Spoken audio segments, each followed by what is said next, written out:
Hello, and welcome to the latest Insights Live, Getting Your Financial House in Order. I'm Dom Colomati, and I'm the head of planning for the Northeast region here at Fidelity.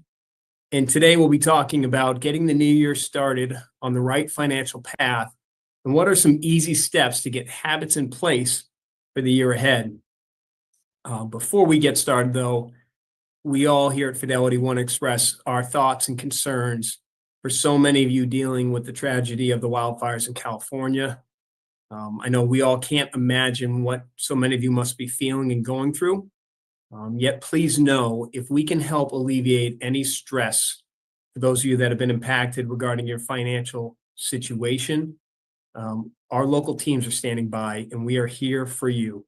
And we're all certainly hoping for better days ahead in the very near future.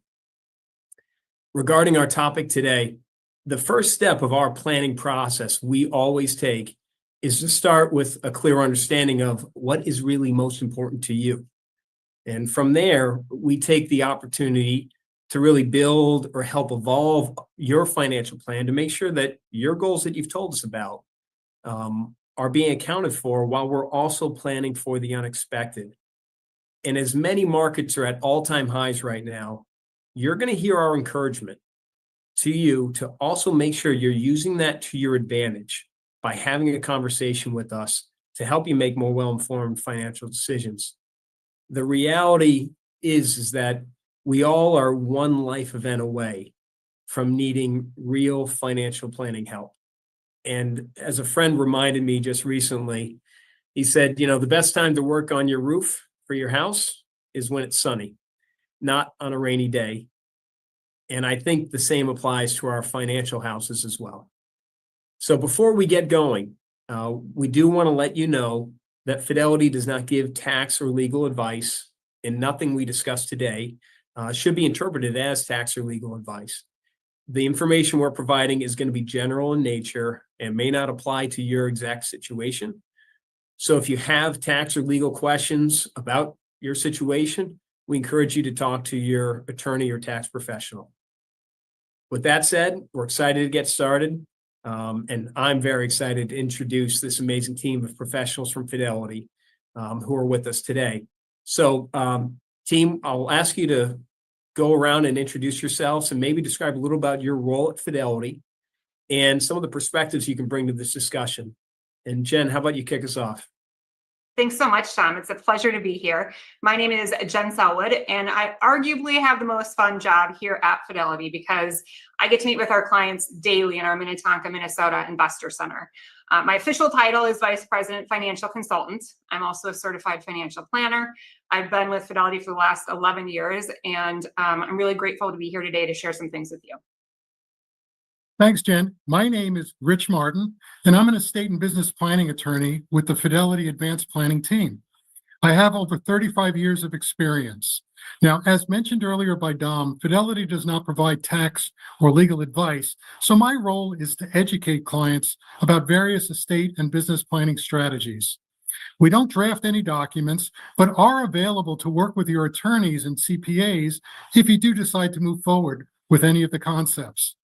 As a member of the advanced planning team, I'm available to meet with you and your Fidelity representatives on a one-on-one basis under certain circumstances. Great. It's John Danahy here. Dom, Jen, Rich, great to be with you. Great to be with all of you. I am the interim lead of the Fidelity Planning and Advice Group. I've been at Fidelity for 25 years. And in the Financial Planning and Advice Group, we really focus on building tools and resources that enable you to understand your financial situation. We help you set goals and track your progress against them. And then we try to help you explore strategies for how you can accelerate your progress against those goals. So great to be with all of you. Oh, thank you all. Often as we turn the page on a new year, I know I start thinking about getting my finances in order, and I'm sure many on this call are thinking the same thing. Part of that process is clearly assessing your current state of your finances and starting to set goals. So Jen, let me bring you in here. When you start working with a client, how do you actually start doing that process? Well, we at Fidelity, we believe, Dom, that every single person deserves to have a financial plan. So with that in mind, we always lead with planning. So obvious statement here, we obviously can't control the market, the economy, et cetera. But we can make sure all clients have a plan in place to weather whatever economic conditions we're actually in.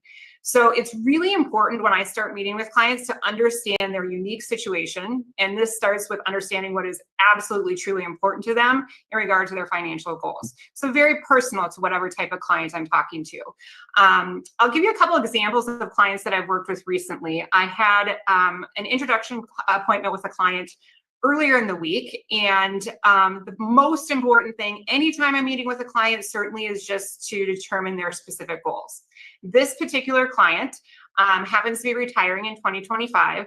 And this was actually her very first financial planning interaction. So I'm just going to go out here and say we generally advise clients to plan early and often. But we also find that life events are typically the trigger to have clients engage with us.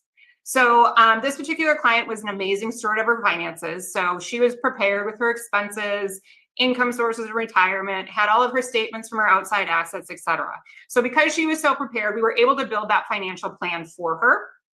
And having the plan is really important, but executing on that plan is just as important so we can make that come to life. So we're in the process of getting that investment strategy put together, income strategy, tax strategy, et cetera. So she can transition really easily into retirement.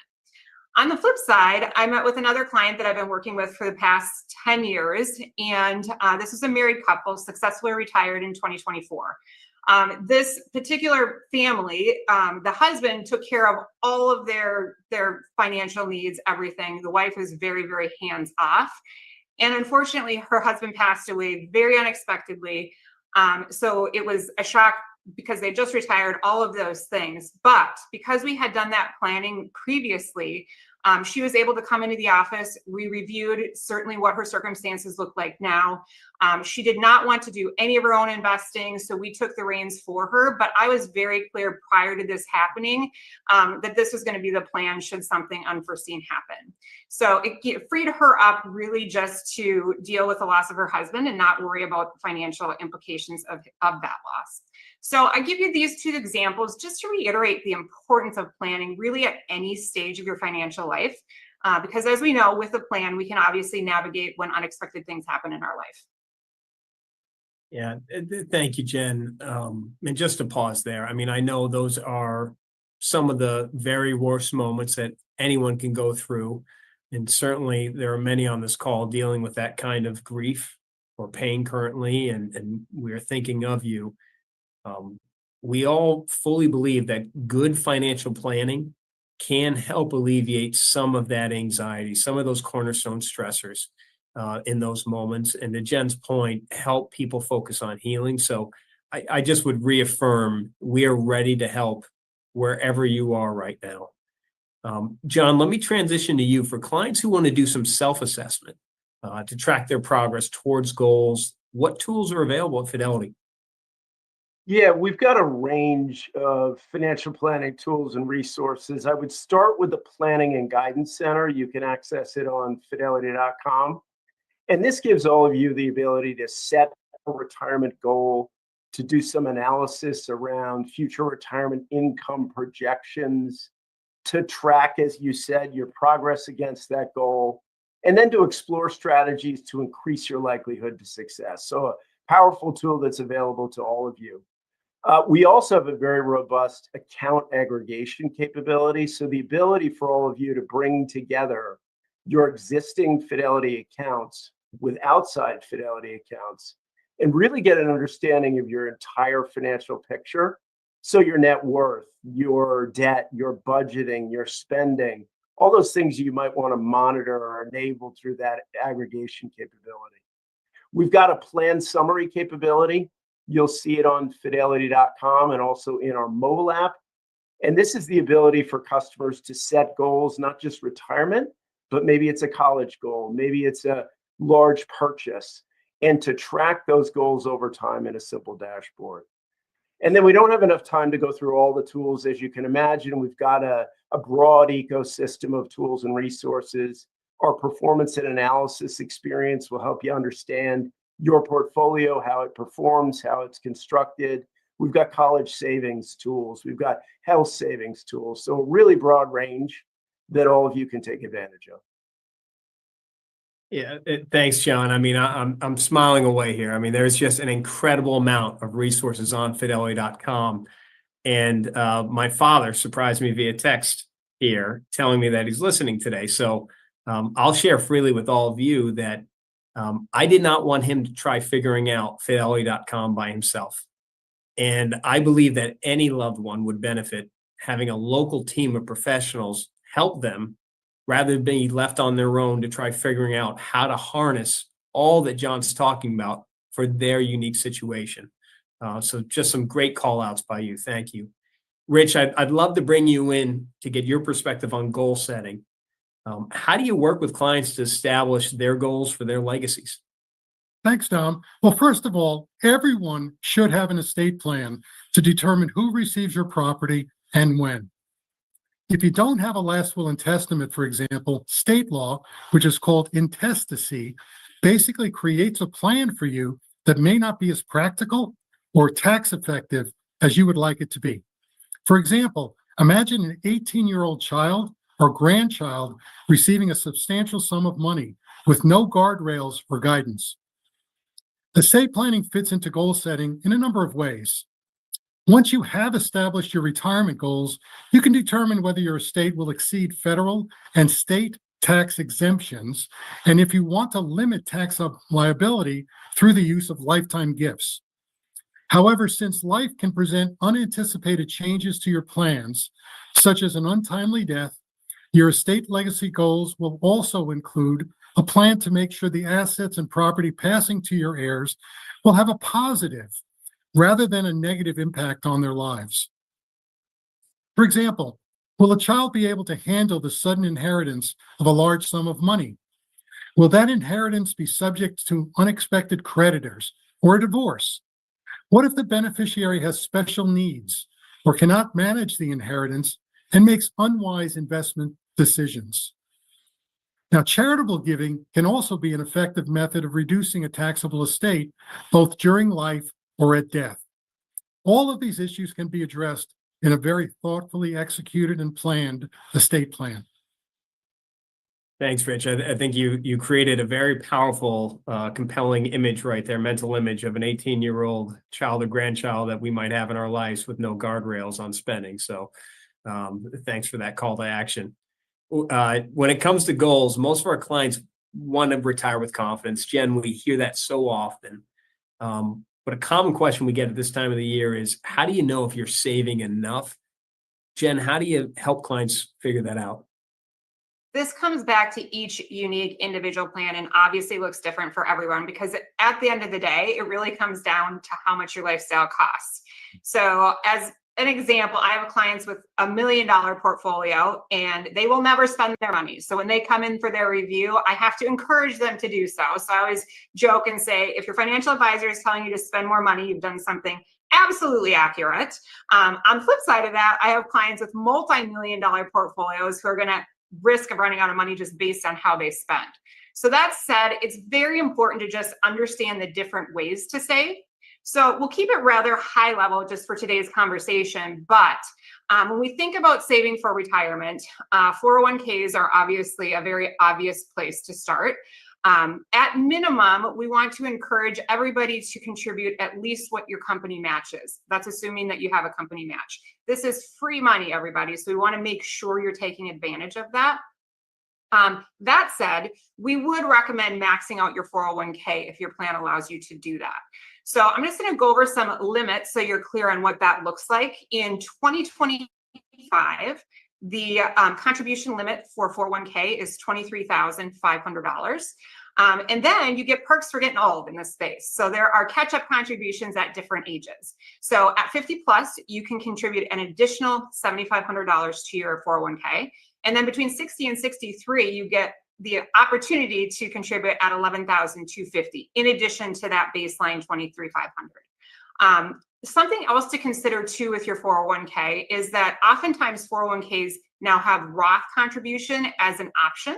And depending on your income, this could be a more efficient way for you to actually contribute. So I encourage you to talk to your advisor about this, because we want to make sure, again, that we're just being as efficient as we possibly can as you're saving.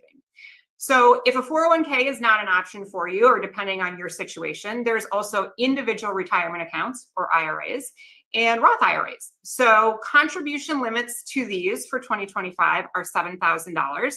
And then that perk of getting old again, if you're over 50, you can add an additional $1,000 contribution to either one of those accounts. Now, you want to keep in mind both of these contributions have income limits. So once again, we just want to make sure that it's in compliant with your plan and that you qualify to actually make those contributions should you be doing so. Another place that's often unlooked, quite honestly, is health savings accounts. So the contribution limits here, if it's a single plan, is $4,300 for 2025. Family is $8,550. And then there's a catch up of that $1,000 again at age 50 plus. The reason that these are a really great place to save is that they can be triple tax advantaged. So one, they reduce income in the year that you contribute to them. Two, they grow tax deferred, and then they're distributed tax free, assuming that you use that as for qualified medical expenses. And after age 65, they become a lot more flexible. So this is just very high level where we would start, and make sure that you're doing it as efficiently as possible. That's great, Jen. I love what you're sharing too, because it's so clear that when we do good financial planning, we can share some great news like, hey, you can spend more money, or you got enough resources to live the life that you want. Do you want to create some new goals, like maybe providing for a legacy, or thinking about a snowbird, for a few months? Like, those are some really exciting conversations that we can customize for you when that process is done. John, for our clients who've maxed out their 401k IRA options, can you talk about what other strategies they might consider to maximize more of their savings? Sure, happy to. And generally talked about the importance of tax deferral to retirement savings, but higher income individuals may not have access. So if an individual is making more than $165,000 in 2025, or a married couple $246,000 in 2025, they are not eligible for Roth contributions. They are eligible to contribute to traditional IRAs, and they can make a conversion of that traditional IRA into a Roth. And Jen talked about the caps or contribution limits in IRAs, but there is no cap, there is no limit to the amount of assets that can be converted into a Roth IRA. So we refer to this as a backdoor Roth or a straight ahead Roth conversion. And that's a very common strategy with a lot of our higher income customers. Beyond that, I think low cost variable annuities are a really important solution. So those earnings in the portfolio of an annuity are not taxed until they are taken out of the annuity. And the individual who holds the annuity has control over when that withdrawal is made. So common strategy we see is our higher income customers contributing to a low cost variable annuity, deferring taxes along the way, and then taking the withdrawals potentially when they're retired and when they have a lower tax burden. So that's a pretty common strategy that we see. And then Jen talked about it, but it deserves to be underlined. I think the most tax efficient vehicle we know of is that health savings account. So that triple tax advantage of no taxes coming in, no taxes in the portfolio as it's being managed, and then no taxes as those assets are being withdrawn if they're used to pay for qualified medical care or healthcare expenses. So a number of different options there for higher income investors. Great. Speaking of accounts, for many of us, getting finances in order this time of year involves looking at streamlining, often by consolidating some old accounts. But that can bring up the question of what assets do I hold and what types of accounts? So Jen, let me go back to you. How do you help people really address and start thinking more critically about that decision? That's a great question. So we want to make sure that we're always just as efficient as we can be, right? So when it comes to selecting the right accounts for your assets, also known as asset location. It's all about being tax efficient as possible. Therefore, different account registrations often should hold specific securities just to be in that efficient space again. So for example, let's say you have a non-qualified brokerage account. We want to make sure that we're investing in specific holdings within that account that are tax sensitive. We want your 1099 to be flat while your account grows. So when we think of that space in terms of tax efficiency, maybe we would hold individual stocks or municipal bonds in those types of accounts. In addition to what we would actually own in those accounts, we want to make sure that whatever strategy we have in place, we're doing that tax efficiently too. So things like tax loss harvesting, being mindful of long-term versus short-term gain, all of those things to consider. So in qualified accounts, so the 401ks, your IRAs, your Roths, those, we don't really care what happens from a tax perspective on an annual basis. So we can hold anything in there because we know all of those accounts grow tax deferred. In addition to just having that asset location nailed down, we have an amazing ability now at Fidelity to look at goal-based investing. So we want to make sure that we're holding the most efficient types of securities in all of our accounts. We also want to tilt the risk based on the type of account so we can maintain that efficiency. So as an example here, that retiree I mentioned earlier, she has several accounts with us. So she's got a brokerage account, she's got a Roth IRA, she just retired, as I mentioned, so we rolled her 401k into her IRA. So we've got 3 accounts to work with that we're, need to implement for her retirement. She's relatively risk adverse, and based on her plan, her overall asset allocation should be roughly 60-40. And when I say that, I mean 60% stock, 40% bonds and fixed incomes. Now that said, her Roth is actually going to be invested in 100% equity or 100% stock, and her rollover and her brokerage account are going to be more conservative. So overall, that entire goal is going to stay within her risk tolerance, but we're going to have one piece of that be a little bit more aggressive. Why do we do that? Well, again, it's all about efficiency. So what we want to do, that Roth, we know that grows tax deferred and comes out tax free. So we want to make sure that's the most aggressive part of her portfolio to take advantage of that tax free growth. And I think it's also important to make sure the beneficiaries of those accounts line up with the rest of your plan. As you can well imagine, it could become quite problematic if you have numerous accounts spread amongst different financial institutions. And trying to consolidate those accounts may make sense depending on where you are and in your planning cycle.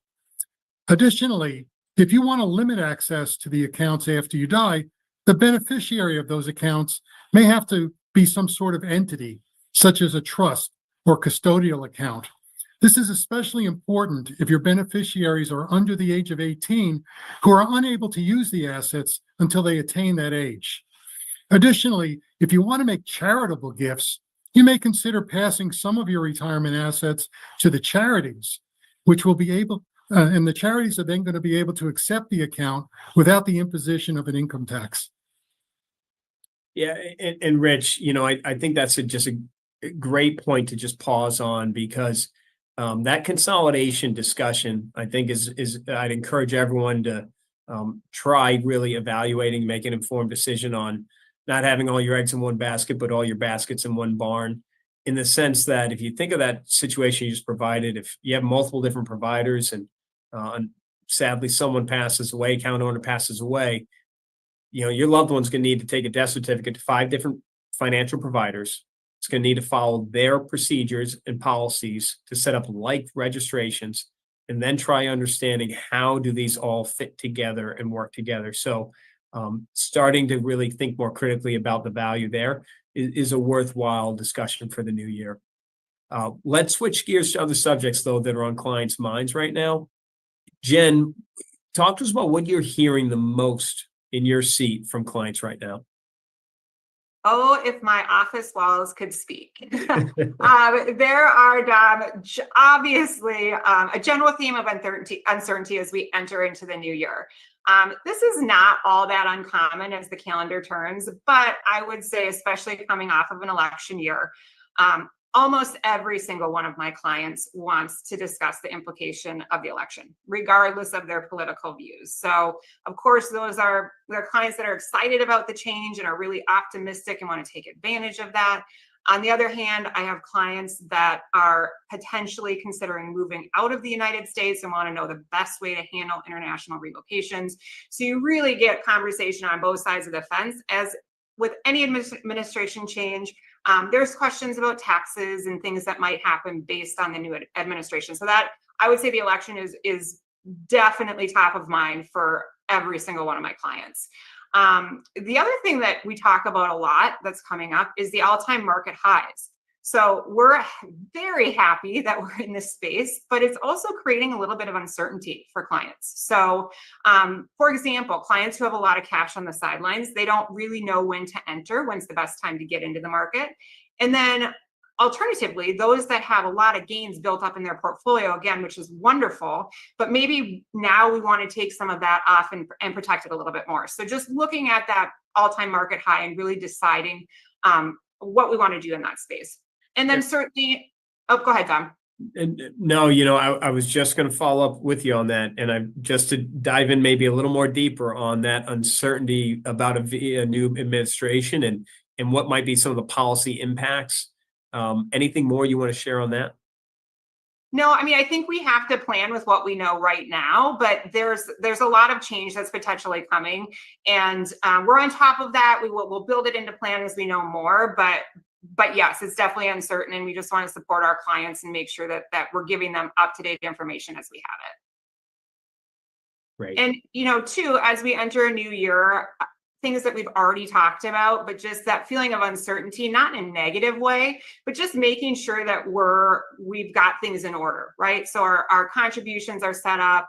We're being as efficient as we can from a tax place. We know what we're doing in terms of the 2025 goals, all of those things. So just making sure our financial house is in order is just another feeling of uncertainty at the beginning of the year. Again, not negative, but just something that's top of mind for all of my clients at this point. Great. Thanks, Jen. Let's drill down on some of those market concerns, John. We've been in a long bull market, which has some clients naturally wondering whether it makes sense to buy or keep holding stocks right now. How does market performance affect how someone should invest? Yeah, no, that's the question, as Jen said, that everyone is asking and everyone's raising. I've been 25 years here at Fidelity, and we've got some we believes, which are truths about investing and about financial planning that we think are foundational to the success of our clients. And we've got a we believe around timing the market. And I know a lot of folks say, can I time the market? And how should I do this? And are we at an all-time high? We say it's not about timing the market. It's about time in the market. I'm sure we would all agree it's impossible to predict the short-term path of market returns. But individuals who stay invested over a long period of time can really benefit from appreciation over time, over years. And all of this is well and good. But the point is, it still can be challenging for some to say, I want to start investing or I want to continue it investing at a time when the market is either at an all-time high or close to an all-time high. So Jen mentioned this. I want to go a little deeper on it, goal-based investing. And that's another we believe we have at Fidelity. And we really feel like successful investing starts with the investor setting aside a specific amount of money to invest in a very specific financial goal, in an asset allocation to achieve that goal. And that asset allocation can and should change over time as the investor approaches the end of their goal. And that asset allocation needs to be managed relative to the customer's risk tolerance. So there's two benefits to goal-based investing. The first is it helps organize us around what is probably multiple goals, many of which could be years or decades off. But it also gives us peace of mind, this ability to kind of tune out the financial press a little bit, the headlines a little bit. Progress to goal is the most important measure of the success of a financial plan. It's not performance relative to either market returns or a benchmark that might not even be relevant for the customer's goal. So I think what goal-based investing enables investors to do is step back from some of the noise and say, how do I answer the most important question? And the most important question is, am I advancing in the right way to what's important for me? I love that perspective, John. And, I think that's also as part of our planning process. We take clients through a stress test to really see how does your situation hold up in different types of market performances. And we get confidence from that as well. For many clients, thinking about their wealth and mentally assigning individual responsibilities for every dollar you own is just really helpful, I think, to your point, to navigate the ups and downs of investing while retaining that confidence to live the life that you want. One thing we are hearing from clients is questions about how to put cash to work right now. Interest rates are still fairly high. Savings accounts can seem like a good deal. Jen, let me go back to you. How are you jumping in and helping clients with that question? Well, cash obviously plays a very crucial role in all financial plans, but currently we're seeing an excessive amount of cash on the sidelines right now. And that's coming, off of some of that uncertain feelings that we talked about before. I always like to assess my clients' cash comfort because it's so variable. And I really use that term, cash comfort, because it can look so different depending on who you are. So for example, I have clients who have $10,000 in cash and they're nervous that they're missing out. On the dramatically other side of the fence, I have clients who can't sleep at night unless they have $1 million in cash. So me understanding what that comfort level is really helps us to, again, progress towards goal and do so with what the client is comfortable with. So once we have that sense of comfort, then we just drill down in thinking about our cash as an emergency bucket. So truly having cash on hand if an emergency arrives. So again, very typical to, or specific, I should say, to your plan. But typically we like to have at least 6 to 12 months worth of expenses in this bucket. And that is meant for cash ready in hand emergencies. Now, if your comfort level for having that protection is really high, meaning that we want to make sure that we've got that accounted for, then we add what we call a protected bucket. So think of this as perhaps like a cash alternative. And so in this protection space, we're able to protect many things depending on your plan and your preferences. But we can protect your principal. We can protect your income. And we do this in various strategies. So these strategies can range from CDs to individual bond ladders to perhaps fixed rate annuities, guaranteed income annuities. There's so many ways to get from A to Z in this protected space, but we want to make sure, A, we've got that emergency reserve, we've got our protected bucket. So now we can really take that worrisome of cash off the table and really look at the rest of the portfolio as being our potential growth bucket. Because our hope, of course, is that you have a long and successful retirement. So we want to make sure that we're keeping up with inflation and doing all of that with the growth bucket. Yeah, thanks, Jen. From what I'm hearing from what you're sharing there is just the importance of making sure that clients have the attributes of protection and the characteristics of growth in every financial plan. Like there's an important part for each of those. And the more that we can collaborate on your individual preferences, your individual priorities, the more we can make sure we give you the confidence of solving for what really matters. And what we hear time and time again, that's not about a certain rate of return. That's knowing that I can take care of my spouse.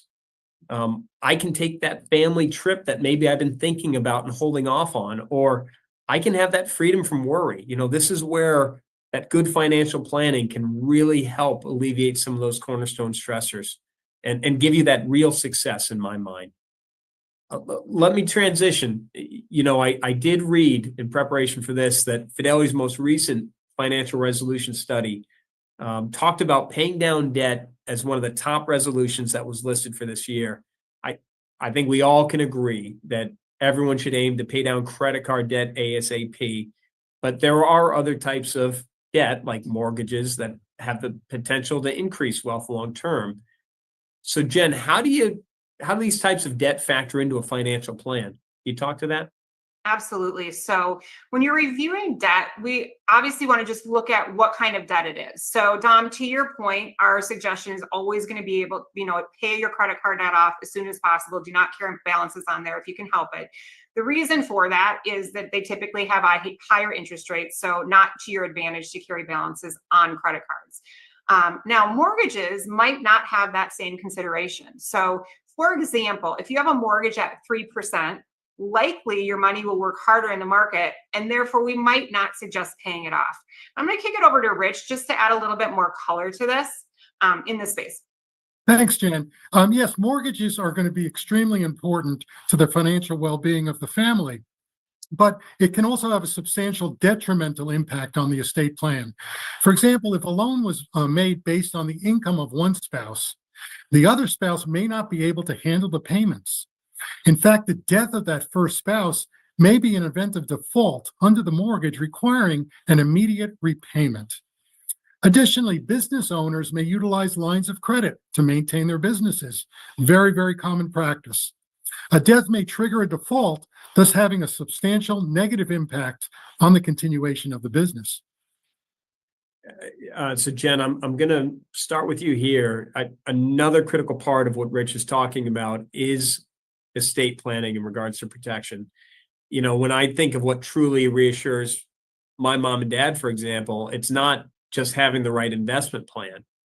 It's knowing that their wealth is going to provide and transfer to the family members they love as they intended.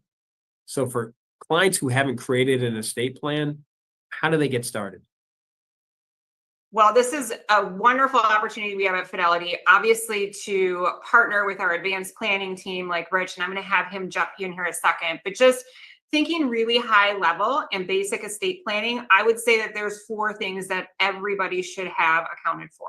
So first and foremost, we want to make sure that all of your accounts have beneficiary designations on them. So when you pass, your money is going exactly where you want it to go. Secondarily, we would want you to have a financial power of attorney. This document ensures that if you were to become incapacitated, this financial power of attorney can kick in and access your assets. Without that, your assets are not going to be able to be used in your incapacitation. Third, a healthcare directive. And then lastly, a will for personal property. So consider these just the essentials, but certainly depending on the size and complexity of an estate, additional planning may be advised. And this is where Rich and I partner. And Rich, if you want to just jump on here now and maybe talk a little bit more about this, that'd be great. Absolutely. Thanks, Jen. So the will. The will in its basic form will name the executor, and the executor typically is going to be a family member who's going to handle the affairs of the decedent for maybe a short period of time, maybe a year, year and a half, make sure all the final bills are paid and all the assets are consolidated. Also, if necessary, a guardian is going to be named for minor children. It can also provide for specific gifts to the beneficiaries and charities and help to distribute your personal belongings, which are known as tangible personal property, to the correct individuals. However, it is a fairly public document, and if you want to make more complicated gifts or keep your affairs private, you may want to consider the use of other types of documents in your estate plan. Rich, stay with me on that one. What about trusts? A question we frequently get from clients is whether they should consider a trust. So can you walk us through maybe when that's appropriate to include in your estate plan? Absolutely, Dom. The first thing I think everyone should realize is when you establish a trust, you're sort of creating a surrogate. You're creating this entity that's going to be able to follow through with your wishes and desires based on what the instrument actually says. Now, there are different types of trusts. For example, many clients consider creating a revocable living trust to assist in the probate process. During life, this trust can help if the grantor, and the grantor is someone who creates the trust, becomes incapacitated. At death, this type of trust can help ensure that the legacy goal is executed exactly as planned, and perhaps offer a level of privacy that may not be available with just the last will and testament. Since it is revocable, it can be modified during your life. However, at your death, some or all of the revocable trust becomes irrevocable and cannot be modified without court intervention. There are also trusts that fit into the irrevocable category, which are used to move assets and future appreciation out of the taxable estate at a potentially lower value.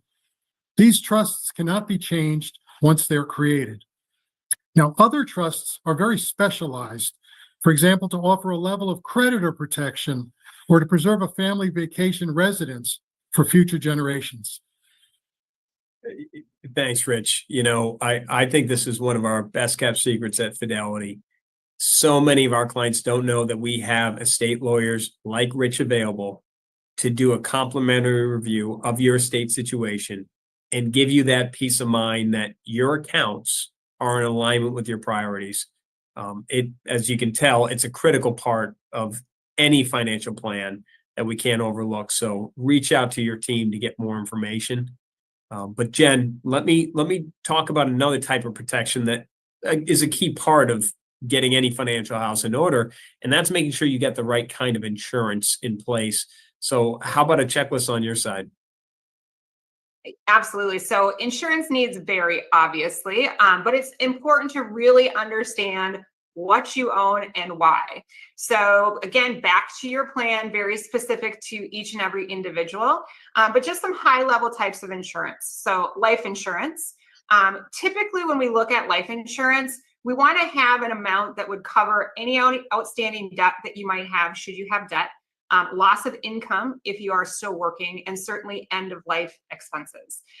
This can also be used for legacy planning. So unlike Dom's dad, my dad is not on this call today. However, he does plan in terms of his estate with life insurance. So my mom and dad are very charitable. They want their entire estate to go to charity, but they didn't want to leave us kids out completely. So they purchased the life insurance policy to, as for us as kids in their passing. So can be used as a great legacy tool as well. In this space, I often find that clients are either over or underinsured.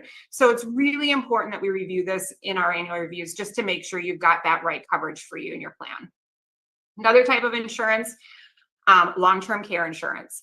I have to say, when I ask clients what their biggest concern is in retirement, the bulk of the answer is, well, A, running out of money first, but the second one, medical needs. So long-term care insurance, very important to cover throughout retirement. So reviewing this coverage is critical, seeing if you qualify for it, seeing if you already have it, if you have the appropriate policy, etc. Of course, medical insurance. This goes without saying. If you're working, typically that goes through your employer, but what kind you have, if you can use your HSA with that, all of that. So medical insurance while you're employed. If you're self-employed or you have retired early and we have to go on the exchange or to the state for insurance, we want to make sure that we're getting the most efficient coverage there as well. And then certainly as we hit that magic age of 65 when Medicare kicks in. I will do a quick little plug here because we have another amazing service at Fidelity where we have Medicare specialists, on hand to review your specific situation. So if you are 64, getting close to that Medicare age, I highly encourage you to reach out to your advisor and we will connect you with our Medicare specialists. They're amazing. But I'm going to pass this back to Rich so you can talk a little bit more in terms of this insurance space. Thanks, Jen. So other insurance considerations might depend on your career or the career of your beneficiaries. For example, if you or your beneficiaries are a doctor or a lawyer or other professional, you might consider professional insurance to protect against liability. Additionally, you might consider umbrella coverage. If you own rental real estate, you should also consider some type of business entity to help provide additional protections against lawsuits. And as Jen mentioned, life insurance may also make sense to help protect your family if a primary or substantial income provider dies. It can also be used to provide liquidity for estate taxes or create a legacy for your family down the line. Well, I'm not excited to remind everyone that most of us are soon going to be doing our 2024 taxes. But also, now's the right time to set yourself up to optimize the tax situation for 2025. So, John, how about some strategies you might suggest as we start thinking about that process? Sure. I think Jen talked a lot about the importance of tax deferral, whether it's 401ks or IRAs. We talked about low-cost variable annuities and HSAs. Another strategy that's very common, which Jen mentioned briefly, is tax loss harvesting, which is selectively selling holdings that have realized a loss in a portfolio as an offset against taxable gains elsewhere in the portfolio.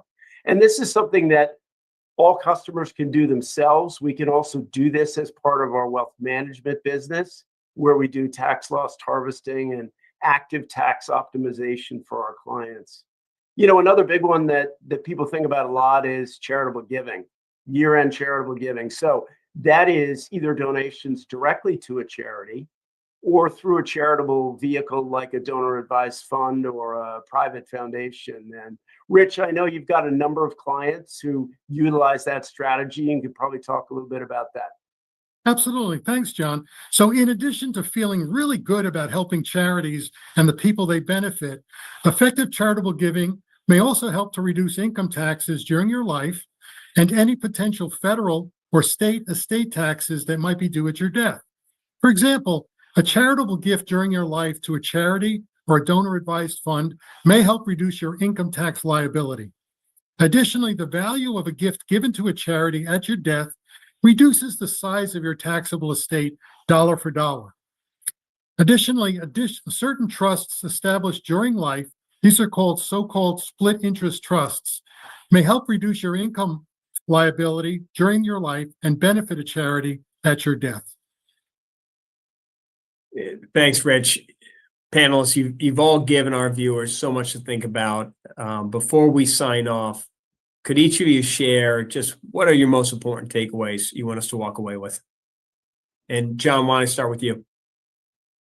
Yeah, I mean, we talked about it. It's a really dynamic time in the marketplace. It's a dynamic time in our world. No one can predict the pathway of short-term market returns. But I will say it's never been more important to have a financial plan. We talked about that goal-based investing and the two benefits, which is focusing our efforts on goals that may be years or decades in the future, and then also helping to tune out that kind of noise that we hear in the financial press and elsewhere. So super important there. And then always, I think, define the success of a financial plan, not relative to market returns, not relative to benchmarks that may not be relevant to your individual goal. You need to define success based on your progress towards your goal. And I think at Fidelity, we really help set folks up to have clarity around what they need and how they can get there. So you can engage with us a number of ways. I mentioned fidelity.com and our mobile app, but obviously calling our regional centers, visiting our branches. We'll work with you any way you would like to work with us, and appreciate speaking with everyone today. Thanks. Rich, how about yourself? Thanks, Tom. So first of all, thank you all for joining us this afternoon. We really appreciate it. Now, one of the additional key takeaways from our discussion is that regardless of your net worth, all clients should develop an estate plan as part of their goal-setting process.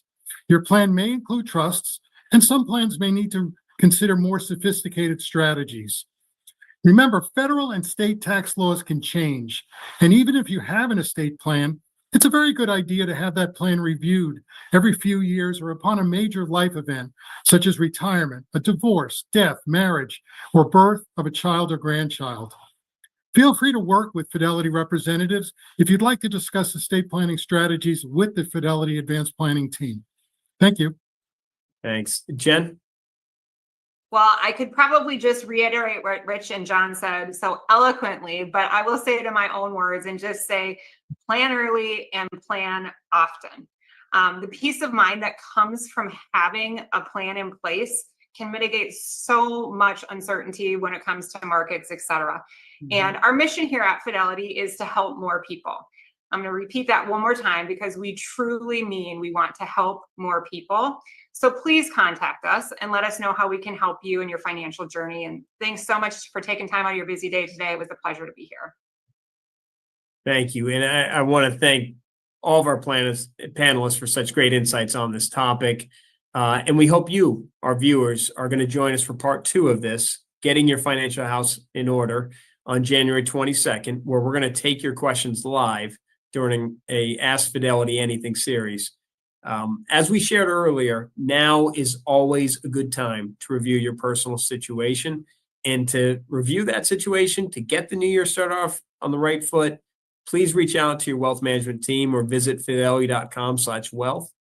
And if you're listening here and you don't have a local team, as Jen said, know that we're extremely passionate about helping more families feel real success, that real peace of mind in their lives.